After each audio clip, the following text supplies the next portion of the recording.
Drone dari kelompok selatan menghancurkan posisi angkatan bersenjata Ukraina beserta personelnya.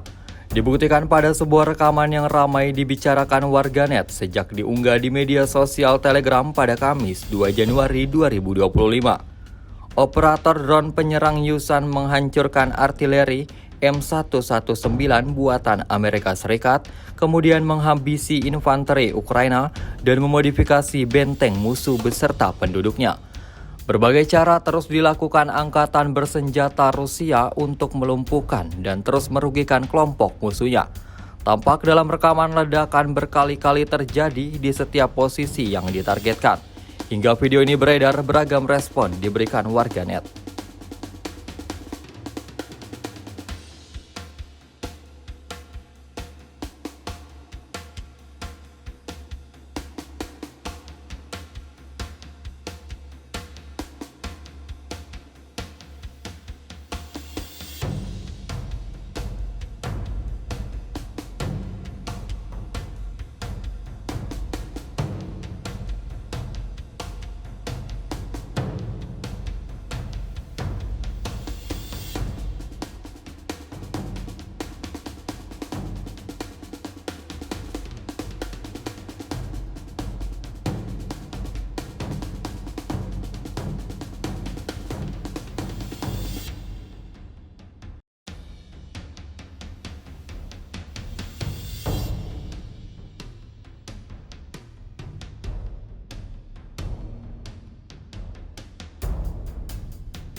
Download Tribun X sekarang, menghadirkan lokal menjadi Indonesia.